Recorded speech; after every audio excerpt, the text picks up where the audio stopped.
بسم اللہ الرحمن الرحیم۔ السلام علیکم۔ سلطان صلاح الدین ایوبی کی زندگی کے سچے واقعات کا سلسلہ جاری ہے۔ ایک جاسوس جو صلیبی تھا امام مسجد کے بھیس میں پکڑا گیا۔ اس کے ساتھ 2 صلیبی عورتیں بھی تھیں جن کا کام مسلمانوں کا کردار خراب کرنا تھا۔ تو صلاح الدین ایوبی نے ان کو آزاد کر دیا، اور اس جو امام مسجد کے بھیس میں تھا وہ اصل میں صلیبیوں کا بہت بڑا عالم تھا۔ اس کو کہا کہ میں عالموں کی عزت کرتا ہوں اور میں تمہیں چھوڑ رہا ہوں۔ تو وہ صحرا کے سفر پر نکلتے ہیں فلسطین جانے کے لیے۔ تو تھوڑی دیر بعد جب وہ محافظوں کو کہتے ہیں ہم سے بات کرو، تو محافظ ان کی بات کا بھی جواب نہیں دے رہے تھے۔ تھوڑی دیر بعد عالم جاسوس نے ایک طرف دیکھا۔ وہ صحرا سے اچھی طرح واقف تھا، صحرا کے خطروں کا بھی اس کو پتہ تھا۔ اس کی آنکھیں حیرت اور خوف سے پھٹ گئیں۔ محافظوں نے اس طرف دیکھا تو محافظ کی بھی آنکھیں کھل گئیں۔ کوئی 200 گز کے فاصلے پہ ایک بلند جگہ پہ 2 اونٹ کھڑے تھے۔ ان پر 2 آدمی بیٹھے تھے جن کے چہرے اور سروں پر پگڑیاں لپٹی ہوئی تھیں۔ اونٹوں کی ٹانگیں نظر نہیں آ رہی تھیں، وہ بلندی کے پیچھے تھیں۔ سوار خاموش تھے اور محافظوں اور جاسوسوں کے قافلوں کو دیکھ رہے تھے۔ ان کا انداز اور لباس بتا رہا تھا یہ کون ہے۔ جانتے ہو یہ کون ہے؟ محافظوں کے کمانڈر نے عالم سے پوچھا۔ صحرائی ڈاکو، عالم نے جواب دیا۔ معلوم نہیں کتنے ہوں گے، دیکھا جائے گا، محافظ نے کہا۔ اس نے اٹھتے ہوئے اپنے ایک ساتھی سے کہا میرے ساتھ آؤ۔ وہ دونوں گھوڑوں پر سوار ہو کے ڈاکوؤں کی طرف چلے گئے۔ ان کے پاس تلواروں کے علاوہ لمبی برچیاں بھی تھیں۔ انہیں اپنی طرف آتا دیکھ کر اونٹوں پر سوار بلندی کے پیچھے غائب ہو گئے۔ 2 محافظ جو پیچھے رہ گئے تھے قریب کے ٹیلے پر چڑھ گئے۔ عالم جاسوس نے لڑکیوں سے کہا میرا خیال ہے تمہارا خیال صحیح ثابت ہو رہا ہے، یہ ڈاکو نہیں ہے، یہ سلطان صلاح الدین ایوبی کے بھیجے ہوئے آدمی ہیں، ورنہ یہ محافظ اتنی بہادری سے ان کی طرف نہ چلے جاتے۔ ایوب تم دونوں کو بہت ذلیل کرانا چاہتا ہے اور تمہاری عزت خراب کرانا چاہتا ہے۔ میرے لیے تو موت لکھی ہوئی ہے، تمہیں بڑی خوفناک سزا ملے گی۔ اس کا مطلب ہم آزاد نہیں، ایک لڑکی نے کہا۔ ہم ابھی تک قیدی ہیں، یہی معلوم ہوتا ہے، دوسری لڑکی نے کہا۔ دونوں محافظ واپس آ گئے۔ ان کے ساتھی اور جاسوس ان کے ارد گرد جمع ہو گئے۔ محافظوں کا کمانڈر جس کا نام حدید تھا انہیں بتانے لگا وہ صحرائی ڈاکو ہیں، ہم ان سے مل آئے ہیں۔ ان کی تعداد معلوم نہیں ہو سکی۔ یہ دونوں جو ہمیں دیکھ رہے تھے کہتے ہیں صبح سے ہمارا پیچھا کر رہے ہیں۔ انہوں نے مجھے کہا تم فوج کے آدمی اور مسلمان معلوم ہوتے ہو، یہ دونوں لڑکیاں مسلمان نہیں، یہ دونوں لڑکیاں ہمارے حوالے کر دو، ہم تم سے کچھ نہیں لڑیں گے۔ میں نے انہیں کہا یہ لڑکیاں کسی بھی مذہب کی ہوں ہمارے پاس امانت ہیں، ہمارے زندگی میں یہ تمہارے حوالے نہیں ہو سکتی۔ وہ مجھے سمجھانے کی کوشش کرتے رہے ہم اپنی جانیں ضائع نہ کریں۔ میں انہیں کہہ آیا ہوں کہ ہماری جانیں ضائع کرو پھر لڑکیوں کو لے جانا۔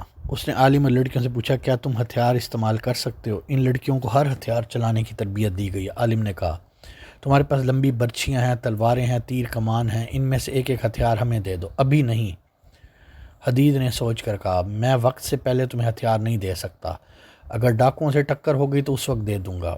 ہمیں اس علاقے سے فوراً نکل جانا چاہیے، ان سے گھوڑوں اور اونٹوں پر لڑائی ہوگی تو یہ علاقہ بہتر نہیں، گھوڑے گھما پھرا کر لڑنے کے لیے یہ جگہ خراب ہے۔ وہ فوراً وہاں سے چل پڑے۔ محافظوں نے کمانیں ہاتھوں میں لے لیں اور تیر پکڑ لیے۔ حدید آگے تھا۔ اس کے ساتھیوں نے کہا ان جاسوسوں کو ہتھیار دینا ٹھیک نہیں، آخر ہمارے دشمن ہیں، ہو سکتا ہے ڈاکوؤں کے ساتھ مل کر ہمیں مار ڈالیں۔ دوسری طرف عالم لڑکیوں سے کہہ رہا تھا ان لوگوں کی نیت ٹھیک نہیں، انہوں نے ہمیں ہتھیار دینے سے انکار کر دیا ہے، ڈاکو ان کے اپنے ساتھی ہیں، یہ تم دونوں کو ان کے حوالے کر دیں گے اور مجھے مروا دیں گے۔ دونوں طرف کی پارٹیوں کو ایک دوسرے پر بھروسہ نہیں تھا، دونوں پر ڈاکوؤں کا خوف سوار ہو گیا۔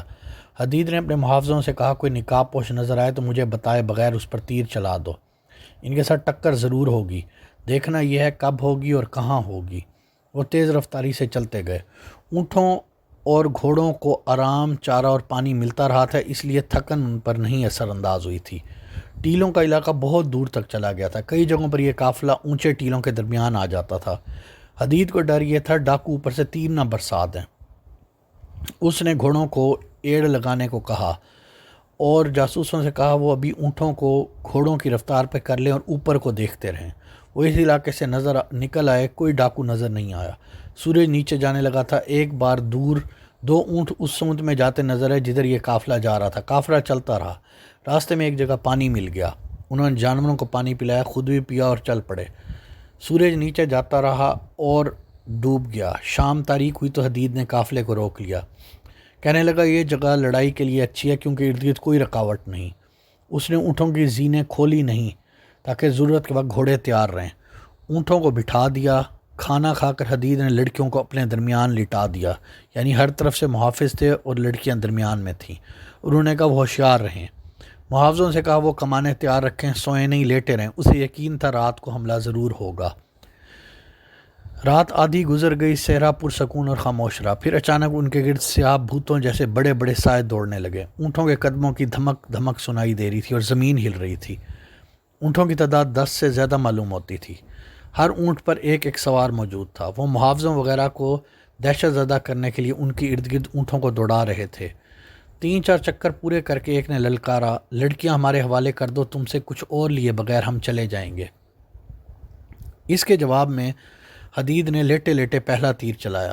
جسے تیر لگا اس کی بڑی زور کی آواز سنائی دی۔ دوسرے محافظوں نے بھی لیٹے لیٹے ایک ایک تیر چلایا۔ 2 اونٹ بلبلا کر بے قابو ہو گئے۔ حدید نے لڑکیوں سے کہا بھاگنا نہیں، ہمارے ساتھ رہنا۔ اونٹ سواروں میں سے کسی نے کہا ٹوٹ پڑو، کسی کو زندہ نہ چھوڑو، لڑکیوں کو اٹھا لو۔ صحرا کی رات اتنی صاف ہوتی ہے، چاندنی نہ بھی ہو تو بھی کچھ دور تک نظر آتا ہے۔ اونٹ سوار اونٹوں سے کود آئے، پھر تلواریں اور برچھیاں ٹکرانے کا اور ارد گرد فریقوں کو للکارنے کا شور اٹھنے لگا۔ کسی کو ایک دوسرے کا ہوش نہ رہا۔ حدید اور محافظوں نے لڑکیوں کو اس طرح اپنے درمیان کر لیا تھا کہ محافظوں کی کمر لڑکیوں کی طرف تھی۔ لڑکیوں نے کئی بار کہا ہمیں بھی کچھ دے دو۔ حدید نے کہا میری تلوار نکال لو۔ وہ خود برچھی سے لڑ رہا تھا۔ ایک لڑکی نے اس کی نیام سے تلوار نکال لی اور دونوں محافظوں کے درمیان سے نکل گئی۔ حدید نے اسے کہا ہم سے الگ نہ ہونا لڑکی۔ ڈاکوؤں کا زیادہ زور لڑکیوں پر تھا۔ عالم کی کوئی آواز سنائی نہیں دی۔ یہ لڑائی بہت دیر تک چلتی رہی۔ آدمی بکھرتے چلے گئے، محافظ ایک دوسرے کو پکارتے رہے، پھر ان کی پکار بھی ختم ہو گئی۔ شور کم ہوتا چلا گیا۔ حدید نے اپنے ساتھیوں کو پکارا لیکن اسے کوئی جواب نہ ملا۔ اسے ایک لڑکی کی آواز سنائی دی، وہ اسے پکار رہی تھی۔ اس کے ساتھ ہی ایک گھوڑے کے دوڑنے کی آواز سنائی دی۔ حدید سمجھ گیا کوئی ڈاکو ایک لڑکی کو اونٹ کے بجائے کسی محافظ کے گھوڑے پہ ڈال کر لے کے جا رہا ہے۔ وہ دوڑ کر ایک گھوڑے تک پہنچا، زین کسی ہوئی تھی۔ وہ گھوڑے پر سوار ہوا اور بھاگنے والے گھوڑے کی آواز پر بھاگتا رہا، تعقب کرتا رہا۔ دوسری لڑکی کے متعلق اسے معلوم نہیں تھا وہ کہاں ہے۔ اس نے گھوڑے کو ایڑ لگائی اور صحرا میں کوئی رکاوٹ، کوئی ندی نالہ نہیں تھا۔ گھوڑا ہوا سے باتیں کرنے لگا۔ اگلا گھوڑا بھی اچھی نسل کا تھا، فرق یہ کہ اس گھوڑے پر 2 سوار تھے۔ کوئی 1 میل بعد حدید کو اگلے گھوڑے کا سایہ نظر آنے لگا۔ اس نے تعقب جاری رکھا، فاصلہ کم ہو رہا تھا۔ حدید نے محسوس کیا اس کے پیچھے بھی ایک گھوڑا آ رہا ہے جس کا سوار محافظ بھی ہو سکتا تھا، ڈاکو بھی۔ اس نے گھوم کر دیکھا، پچھلا گھوڑا قریب آ گیا۔ حدید نے پکارا کون ہے؟ اسے جواب نہ ملا۔ اس نے تعقب جاری رکھا اور گھوڑے کو اور تیز کرنے کی کوشش کرنے لگا۔ اگلا گھوڑا سیدھا جا رہا تھا۔ اس کی باگ شاید لڑکی کے ہاتھ میں آ گئی تھی، کیونکہ حدید دیکھ رہا تھا کہ وہ گھوڑا دائیں بائیں ہو رہا ہے اور اس کی رفتار بھی آہستہ ہو رہی ہے۔ وہ اس تک پہنچ گیا۔ اس کے پاس لمبی برچھی تھی۔ اس نے اگلے سوار کی سائیڈ پر برچھی کا وار کیا، لیکن وہ گھوڑا ایک طرف ہو گیا۔ سوار تو بچ گیا، برچھی گھوڑے کو لگی۔ حدید نے گھوڑا روکا اور گھمایا۔ دوسرا سوار بھی گھوڑے کو گھمانے کی کوشش کر رہا تھا، لیکن لڑکی جو آگے بیٹھی تھی وہ گھوڑے کو صحیح رخ میں نہیں آنے دے رہی تھی۔ حدید نے لڑکی کو پکارا تو لڑکی اور دلیر ہو گئی۔ سوار لڑکی کو اپنے ساتھ لیے گھوڑے سے اتر گیا۔ اس نے اپنے گھوڑے کو ڈھال بنا لیا۔ حدید اپنے گھوڑے کو گھما گھما کر لیتا، لیکن جدھر سے وار کرتا ڈاکو لڑکی کے ساتھ اپنے گھوڑے کی اوٹ میں ہو جاتا۔ آخر حدید گھوڑے سے اتر آیا۔ اتنے میں دوسرا سوار بھی آ گیا، وہ محافظ نہیں ڈاکو تھا۔ وہ بھی گھوڑے سے اتر آیا۔ حدید نے انہیں للکارا، لڑکی کو نہیں لے جا سکو گے۔ ایک ڈاکو نے لڑکی کو قابو کر لیا، دوسرا حدید سے لڑنے لگا۔ لڑکی کے پاس اب تلوار نہیں تھی۔ دوسرے ڈاکو نے لڑکی کو چھوڑ دیا اور وہ حدید پر ٹوٹ پڑا۔ حدید نے لڑکی کو پکار کر کہا تم گھوڑے پر بیٹھو اور شوبک کے قلعے کی طرف نکل جاؤ، میں ان دونوں کو تمہارے پیچھے نہیں آنے دوں گا۔ مگر لڑکی وہیں کھڑی رہی۔ حدید نے دونوں کا خوب مقابلہ کیا۔ ڈاکو نے اسے بار بار کہا یہ ایک لڑکی کے لیے اپنی جان مت گنواؤ۔ حدید نے ہر بار کہا پہلے میری جان لو پھر لڑکی لے جا سکو گے۔ اس نے کئی بار لڑکی سے کہا تم یہاں کھڑی ہو، بھاگو یہاں سے۔ کیا وہ لڑکی اس کو چھوڑ کر بھاگ گئی یا اس کا ساتھ دیا اور ڈاکوؤں ختم کر دیا؟ اس کے بارے میں اگلے آنے والے حصے میں بتایا جائے گا۔